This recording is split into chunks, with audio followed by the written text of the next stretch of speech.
Videos में जानने की कोशिश करते हैं कि भाई रोजमर्रा के जीवन में कम्युनिकेशन स्किल्स को कैसे इंप्रूव किया जाए ताकि पर्सनल और प्रोफेशनल लाइफ दोनों में वृद्धि हो सके।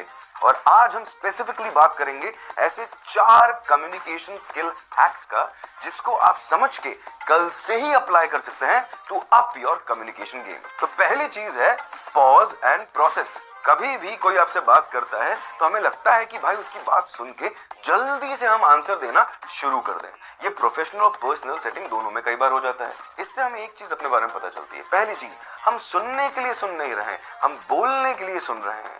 और दूसरी चीज, जल्दबाजी में हम कई बार ऐसी चीजें बोल देते हैं जिसके बाद हमें बोलना पड़ता है अरे अरे मेरे कहने का मतलब वो नहीं था। जब भी आपसे कोई बात करे उसको सुनने के बाद अपने आप को 2 सेकंड का पॉज दीजिए, समझने की कोशिश करिए उन्होंने क्या बोला है या क्या पूछा है, उसके बाद आप उस चीज का रिप्लाई करिए। तो नेक्स्ट टाइम आपसे कोई बात करे, टेक योर टाइम, कोई जल्दी नहीं है, सोच के देखिए क्या एक बार आप सही चीज बोलना चाहेंगे या 4 बार हड़बड़ाते हुए गलत चीजें बोलना चाहेंगे।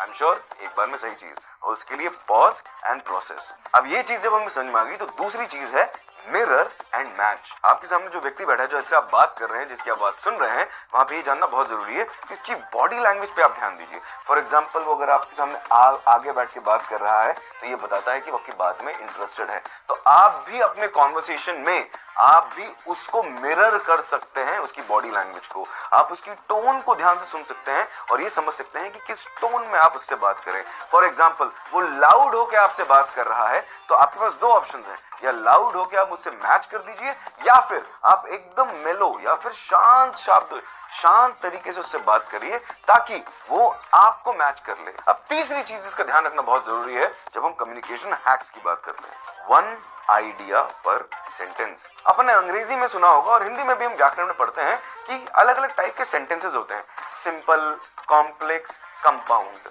सिंपल का मतलब है भैया एक सेंटेंस में हम एक ही चीज के बारे में बात कर रहे हैं। कॉम्प्लेक्स और कंपाउंड में होता है कि 2-3 आइडियाज को मिला जुला के एक बहुत ही अजीबोगरीब सेंटेंस जो कि सही है वो सामने प्रस्तुत करना। अब आप खुद समझिए भैया, एक आइडिया एक बार में आसानी से बताना ज्यादा आसान है कि 3-4 आइडियाज को जोड़ के खिचड़ी बना के सामने वाले को परोसना। एक आइडिया। तो ये याद रखिएगा, अगली बार जब आप एक सेंटेंस बना रहे होंगे तो वहां पे आप सिर्फ और सिर्फ एक चीज के बारे में बात करेंगे।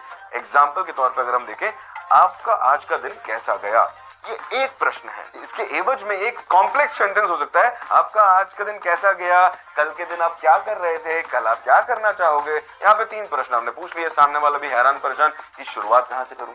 तो एक बार में एक आइडिया की बात करें, कीप इट सिंपल। अगर ये 3 चीज आपको समझ में आ गई तो चौथी चीज को जानना और भी जरूरी है ताकि ये चारों हैक्स मिलके एयर टाइट हो सके, क्योंकि इनमें से एक भी छूट गया तो गड़बड़ हो जाएगी। वो है आस्क बिफोर यू अज्यूम। मतलब होता है अपने बायसेस या अपने पक्षपात के चलते हम कई बार अज्यूम कर लेते हैं कि ये ऐसा ही होगा, ये वैसा ही होगा। पूछिए अगर आप क्यूरियस है तो, जजमेंटल ना बने, ऑब्जर्वेंट बने, क्योंकि लोगों में ये दिख जाता है उनके हाव भाव, उनके बात करने के तरीकों में। मैं जानता हूं आप जानते हैं किस बारे में बात कर रहे हैं। तो 4 की जगह एक प्रो टिप आपके लिए और, क्योंकि आप मुझे बहुत पसंद जो है, इससे बनेगी आपकी क्लैरिटी ऑफ स्पीच। तो यहाँ पे मैं आपको एक टंग ट्विस्टर दे रहा हूं जो कि स्क्रीन पे भी आप देख सकते हैं। ये एक्टिविटी है, करके फीडबैक सेक्शन में जरूर बताइएगा कि श और स के बीच में अंतर समझ में आया कि नहीं। और वो है she sells seashells on the seashore. फिर से बोलूंगा और 3 बार लगातार बोलूंगा, she sells seashells on the seashore, she sells seashells on the seashore, she sells seashells on the seashore. इसी लय में और श और स का ध्यान में रखते हुए क्या आप इस चीज को 3